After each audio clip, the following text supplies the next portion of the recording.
Welcome to Advanced Nurses. We connect with nurses who inspire other nurses by sharing their experiences. And so we're able to bring that information to you. I am the education consultant with Advanced Nurses at ACD4N, and today I am with Mitch Mitchell of TT Mitchell Consulting. And we're going to be having a really deep conversation around leadership and toxic workspaces. And for me, I think that when you think about working in a toxic workplace, I think most of us, the first thing that we think about is like maybe the nature of the work. And then secondly, or maybe for some, the first thing they think about is the toxic manager. In either case, whether it's the nature of the work or the actual manager that's making the workplace toxic, we want to kind of go into conversations about good leadership qualities, bad qualities of a leader, and then, or qualities of a bad leader, and then also into leaders and how leaders contribute to toxic workspaces. And then that last point that we're going to focus on is going to be about strategies to improve toxic workspaces. Well, first, I want to thank you for allowing me to share some of my thoughts again. I talk enough. But I think that it's good to start with talking about 3 qualities of a good leader. There's a lot more than just 3, but there are some really important ones. For instance, I think it's important that a good leader knows at least 80% of what the job is supposed to be. Hopefully you're looking for 100%, but sometimes that's just not realistic. But they should understand at least 80% of it, because they need to be able to have legitimate conversations with their employees. They need to be able to answer some questions. They need to be able to ask certain questions. And you can't improve if you don't really know what you're doing. So that's number 1. Number 2 is you need to have a way to learn how to communicate with your employees. You need to find a way to do it so that you are going to be steady every single time. For instance, if you come in one day and you're really happy and talking to everybody and everything's going well, and then you come in the next day and you're just mad and no one knows why you're mad, but you're yelling at people for no reason whatsoever, which 1, you should never do. But 2, if that's you, or you come in and you just go in your office and you close the door and this is a regular thing, that's bad, because your employees don't know how do they talk to you, how do they treat you. And if your employees are scared to come up to you to ask you questions or to share anything with you, then that's going to be bad. And the third is to be able to know enough so that if you need to talk to people outside of your department, but you want to verify your information, you should be able to go to your own employees first to verify information if you need to do that, and then be able to go to other departments. Whether you're talking to leaders in other departments or employees in other departments, you need to be able to talk to everybody. That's just how it is.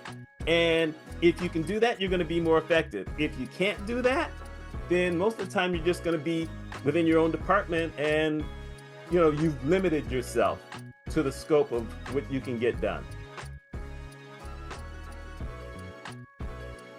You made a really good point when you made several good points, but one of the things that I've thought about is when you said a leader knowing, the scope of their work and understanding that the industry that they're working in and the type of content or data that is being managed, and the outputs also of their team.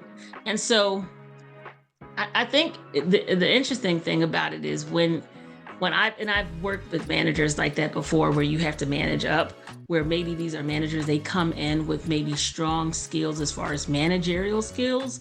But when it comes to being like a leader, they're not really able to lead because there's too many blind spots around like the data. There's too many blind spots around the content, the kind of material that is being either produced or like the output of the team. So for example, I've had managers before where they actually cannot comfortably speak to the outputs of the program. Now, on a high level, like when I say high level enough that if somebody asks them, well, what is the function of your team? They could describe the function of the team. But as far as saying, well, this month we're doing good and last month we were doing slightly better, slightly worse, or here are the numbers of, and this is how we're performing over time, or this is how we performed over a quarter, they can't speak to that. Now, I would probably say, well, when does one get over that hump? Like when does a manager kind of pinpoint, like, okay, this is how long I'm going to give myself to show up in meetings like that, where I don't have to bring in my team leads to explain these things for me. So I think that there's something to be said about that kind of knowing. I think on the flip side also, you may have managers who really know their teams and they really know the numbers really, really, really good. And maybe they're so attached to those numbers that they really don't know other aspects. Like you mentioned something like that, kind of like other aspects of their team or things that they need to do. So for example, if they have someone who is new to their team, they may not necessarily understand the mechanics behind onboarding someone new, because they're really just focused on like the here and now numbers. Right. So, and that's where they want to be focused. That's where they want their attention to be, because maybe that's where they perform well. They know that those are the questions that they're going to have to answer to their leaders. And so therefore they're focused on that. And so if a new person comes in, they need you to be looking at the dashboard from their perspective as well. And only their perspective. They're not expecting a new person to come in and maybe have some other ideas or thoughts, because they're like, this is how we've been performing and this is how we do it. And, I need you to see this today. Like on your first day, I need you to see this. And so I've experienced it on both sides, like managers who have no clue, and then managers who know their numbers. They probably go to sleep dreaming about their numbers, but then at the same time, they really don't know how to manage people. So I've seen it on both sides. So I wanted to find out from you, like, what has been your experience with like managers who, let's just say the latter manager I was describing, that manager who is really good on performing within their team, as far as they have a solid team. They've been working with that team for a very long time. They know that team well. And let's say that manager kind of overlooks some of the bad actors and bad behaviors because they do well on outputs. My experience with that is whoever is the person in charge is really the only person who's going to be able to do it all. You expect that person to know it all. If you've got someone like, okay, I had supervisors who reported to me. And initially, the only reason that they were supervisors is because they had been there the longest. I had to revamp an entire department. So a lot of folks left. I brought more people into the department, but I had 2 people who'd been at the job for 10 years. Suddenly, they're supervisors because they'd been there a long time. They didn't understand the computer system because they had just brought that in, but they knew the hospital. So that was a smart thing for me to do. Then I had to find out, okay, exactly what do you guys know? Not this particular computer system, but overall. And then you move things on from there. And I had one person who was super, super good at it, and had the other one who was really good. She wasn't perfect, but she was really good. I got lucky. And so I never worried about any answer that they gave to any of the new employees because I knew that they knew their work. Now, if they had issues because they wanted to say something a certain way, then they would bring that to me first. And I would say, okay, show me what you know. Tell me what you want to think about doing. And most of the times I was good with how they wanted to do it. There were those couple of times though where I said, you might want to explain that one a little bit. You might want to set up some notes so they can look at those notes, because that's going to be a little bit more complicated for someone who's new to the job. Because it was in healthcare. In healthcare, there's a lot of things that you definitely want to make sure you get covered. So I think that you have to be able to have that. You have to be able to teach your leaders who aren't the top leaders how to address other people's questions, their concerns. You're not going to write them up. That's not going to be their job. But if you have a problem with someone, you need to be able to come and tell me what the problem is, and it can't be a personal problem unless it's something that's really bad. But if it's anything else, you've got to be able to help them explain themselves so that everyone's on the same page. I mean, that was always my thing. Just because I hired everybody does not necessarily mean I knew how everybody was. I just hired the people whose qualifications looked like they would fit the job. But now you guys are going to be talking to them way more often than I am. I'm still going to be a part of it. But if you see something that you want to ask or you want to deal with, that's what I'm here for. And I need you to be able to explain it to me so it doesn't sound like it's just a personal thing. Now, that's a really good point you're making there, because I know that I've had experiences like this myself, but I've also heard from other nurses who've had experiences like this, especially because nurses have had a very bad, and I hate saying it because I feel like it's not okay, but just like a lot of bad, ugly things in this world, not calling it a thing doesn't mean it goes away. So like nurses have this horrible habit of eating their young, right? And so sometimes with that, nurses can really be very good. And let me just also add, there's also this assumption that people, not just nurses, but I find that people within healthcare, there's just this assumption because a part of healthcare is just a part of it just seems like it's always about kind of like health literacy. Some education or teaching seems to always be a part of it. And I think a lot of it has to do with that it is the kind of industry that most people come in with a natural desire or drive to help people, kind of like that one hand washes the other, holding each other up and being supportive. And I think it creates this false sense that that's how everybody feels, right?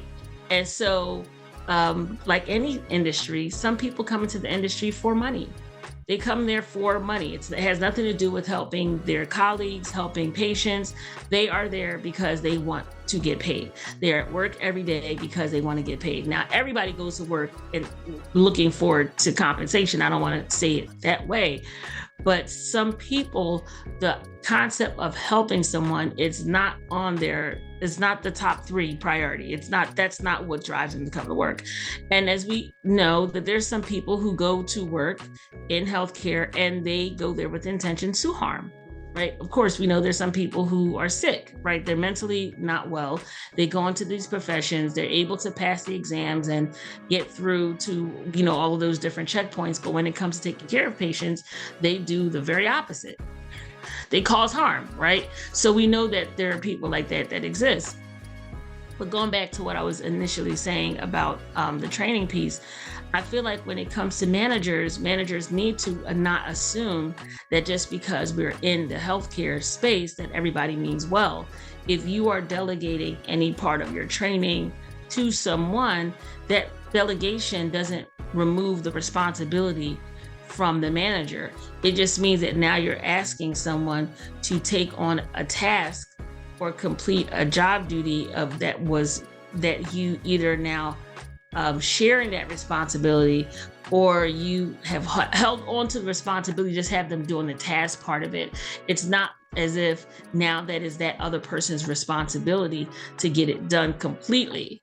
And I say that because what happens oftentimes is in teams where the manager trusts, let's say, their supervisors, for example, they may give their supervisors almost like a blank check, like, oh, okay, here's what you can do, here's what we will allow you to do, and you can go ahead and do that, and then just report back to me if there's any issues. Not really following up with that supervisor, like, is that supervisor doing exactly what you expected them to do, how you expected them to do it? And was there any expectations? Was the only expectation was for that thing to get done? So because right now, I feel like the way the job market is, we still hear a lot of talk about layoffs.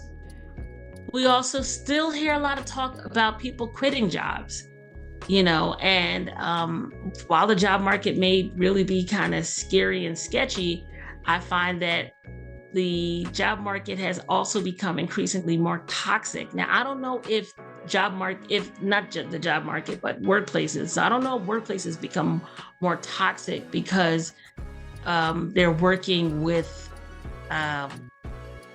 skeleton teams. They're getting their teams down, thinking technology is going to be the pathway to do this, but they're getting their teams really thin. And so you have less people doing more. And so you have people leaving for that. But then even more so, you have new people coming into teams that are functioning under this kind of pressure, and it's turning those new people off. So what has been your experience with kind of keeping new team members motivated, even under those kind of pressures, during those times where the team is under that kind of pressure, whether the team is running with a unusually small group of people doing a lot of work, or if there's been significant changes where there's been a lot of roles merged and a new person is coming in during that time? Okay, I'm going to answer this both in a healthcare and a non-healthcare way. Okay. And because one of those things regarding healthcare is a lot of it depends on the size of the facility you're at. So for instance, my first incursion working in a hospital, we had 640 beds. And so you've got a bunch of nurses, but you also have so many patients that what ends up happening is that you have some nurses who never see a patient. They work at a desk. That's all they do.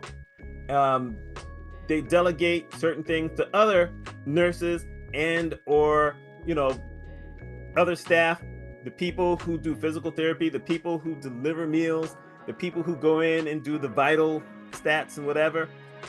But it's a totally different job. The second hospital, nope, that's incorrect. The third hospital I worked at, we had 54 beds. So the nurses did a lot of that work that maybe would have been shunted off to somebody else. Now, they also did have some folks who were at a lesser medical level. They weren't nurses. They were more like ward clerks. So, they went and did certain other things, but the nurses did a lot more hands-on work. And the other folks would handle the phones more often and do things like that. You would have them, like if there was a newborn, they would go in and they would rock the baby, but sometimes nurses did that, the newborns. It was a totally different job at a smaller hospital than it was at a bigger hospital. So, that's the first thing you have to kind of think of. And the reason I think it's important is because if you have the nurses who never go into the patient's rooms, then when they have to deal with someone like me, and I don't mean me as an employee, I mean someone who went in watching over what was going on with my mother and not being happy with what I was seeing, because I would go directly to them. I didn't ask the nurse who may have eventually came to the room. I went to them and I started questioning and I was asking questions and I wanted answers, and they had no idea what I was talking about because they never went to the rooms. So to me, that was a major failure. At the small hospital, they would always be able to answer those kinds of questions because it was a community hospital. A lot of them lived right there in the same community. They knew a lot of those same people. And I think that they were more efficient at doing their job, what they went to school for, than the others, because, big cities, those nurses may never do any nursing. I'm not taking anything away from their knowledge, their schooling. Maybe they got great jobs at it. But if you go somewhere and you're not doing the work that you were taught, then, really, what are you doing? And the people that you report to, are they paying attention or are they not? I think that's a big deal. And I'm hesitant to blame the nurses who basically just sit at the desk doing other work because there's not enough people. I think you and I have talked about that before. Sometimes there's just not enough people. Healthcare is expensive. And I don't mean just for patients, but I mean for the hospitals themselves. And, if they could get away with paying everybody, obviously I don't advocate this, if they could get away with paying everybody just $10 an hour, they would be flooded. But you can't pay nurses $10 an hour. So they have to look at that kind of thing. Insurance companies don't pay enough money. There's a whole lot of adjustments and all this other kind of stuff. So a lot of times it just comes down to money. But I've also always been of the thought that if you are in that leadership position, you have to find a way to get away from that desk and go check on your nurses to see if they're doing a job. Not just the nurses, everyone else who does that. Anyone who goes in the room to see a patient or anyone, who does anything medical, they need to find ways to be able to go see if those folks are actually doing the job they should be doing and if they're doing it properly. That's my thing. Now, sorry. Well, I'm just gonna say, outside of healthcare, you kind of find the same way. You end up with fewer people who do a lot of the work. Sometimes those people come in and they only do the one thing every single day. They come in, they sit down at their desk, and for 8 hours, they're doing that exact thing. And that's all that leadership wants from them. And if they can stay proficient at that, then it works. But what happens when they want to promote those people? You're so good at your job, we want to move you to supervisor.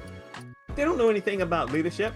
A lot of times they haven't had any discussion with anyone else saying, hey, I started doing this and maybe this will help you out. They don't go in there looking to figure out new ways to do anything. They're just looking to go in there and do their job. Now you want to move them up to a supervisor or a manager and whatever, they don't have the skill for it. And I don't want to be, I am one of those people who's going to say it. Everybody is not ready to be a leader. So that can be problematic. And if you're someone who's bumping someone up to a leadership position, but you've never really had to train anybody, then you're going to get what you asked for. You're going to get someone who does not know how to work with everyone else, who does not know how to work with leaders or the people they report to, and your business is going to be in trouble. Wow. I mean, you said the point that you made there was so interesting, because I think we take that for granted, because what you're saying is someone who has showed up for work every single day. They're very good at the duties and the role within fulfilling the duties of the role that they were initially assigned. And they're a rock star in that area. And they show up every day, and maybe they're the person that's been on the team the longest. And they say, you know what? The upper management or someone maybe in the C-suite walks by and says, this person is always here. They're always on time. They've been showing up every single day. You're really good at the job you've been assigned to. How about you take this position? But the position that they're asking them to take is a position that requires for them to learn more, be more involved in, let's say, hiring decisions. They have to be more knowledgeable about, let's say, other team members, right? So maybe they've now taken on a role where they're not just worried about what's going on in the unit, but maybe they have to take the responsibility for a whole department of schedulers who could be working remotely or working within a whole different wing of the hospital. And so you're so right about that a lot of times the qualifications that we may see in someone, because we could be guilty of it as well, right? We may see someone having qualities that we say this would be good for a leader to have it, but the qualifications for them to actually fulfill a completely different and new role or fulfill the job duties of that promotion is not really there. And so I think the thing about it is that because we're talking about human beings, right? Oftentimes what really needs to happen is, like you said, that watchfulness, like monitoring it.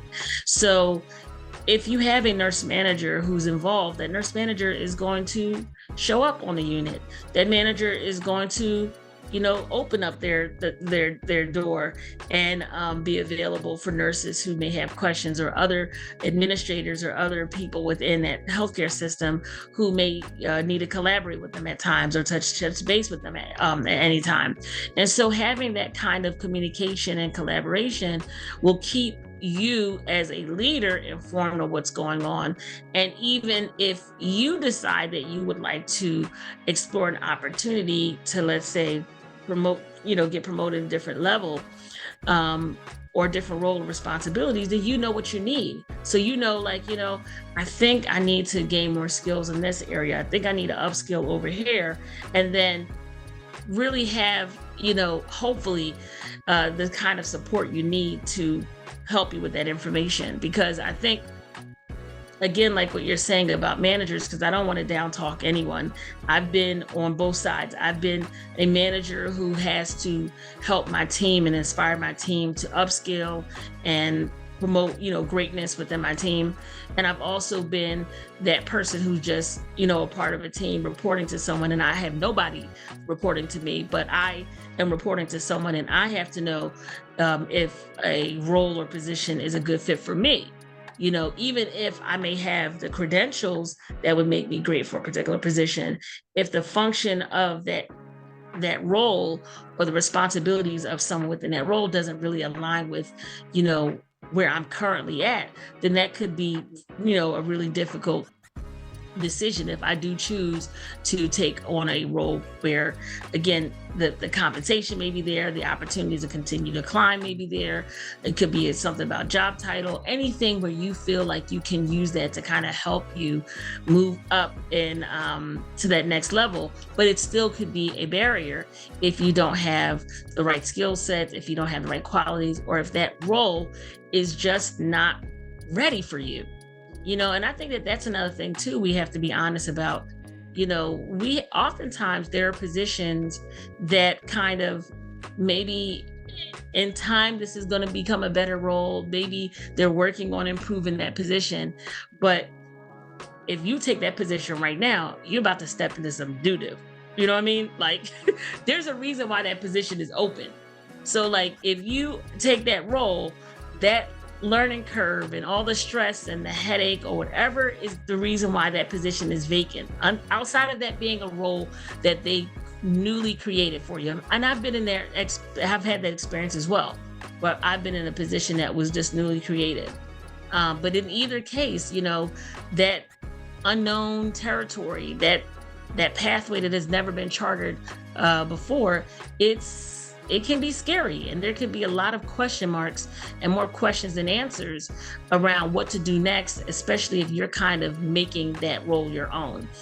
But I do think that managers and leaders, not just managers, but leaders all together, that have a solution mindset, it's something that you should see in their strategies. You should see it in the way they communicate. You should see it in how they show up for their team, and how they, the kind of responsibility they take for the outputs of their team members. Are they throwing people under the bus, when the heat comes down on their team, or are they taking responsibility for maybe some oversight on their part? But like I said, you make a very good point about that, because I think that that happens too often, where you have managers who are just not monitoring things.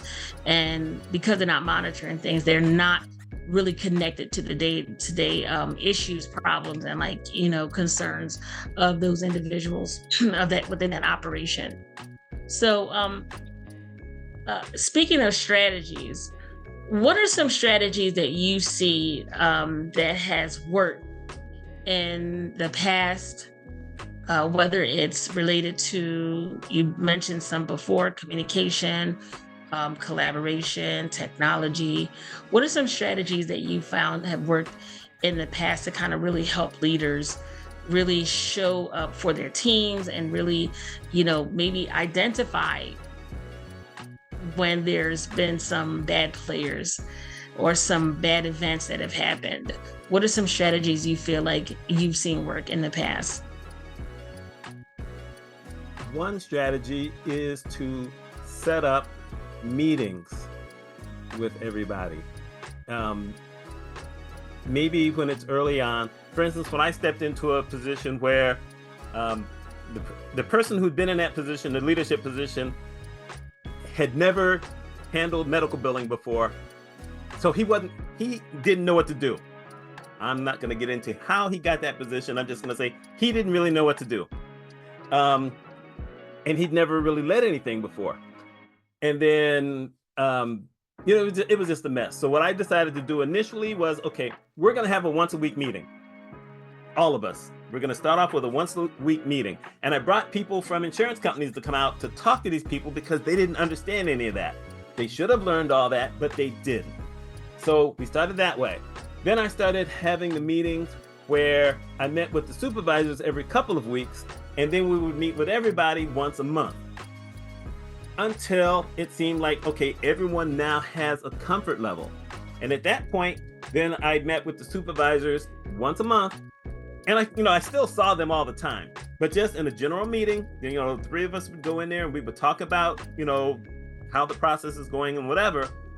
But I probably had the big meetings with more people than that once every 6 months, unless one of the supervisors asked if we could, have a new meeting or whatever. But I wanted to make myself available. They all knew where I was, and I told everybody, if there's any time that you want to come in and ask me a question or just be able to talk to me or whatever, you can see me. I had a window right there in my window so they could all see me. So, come on in, we'll close the door and we'll talk.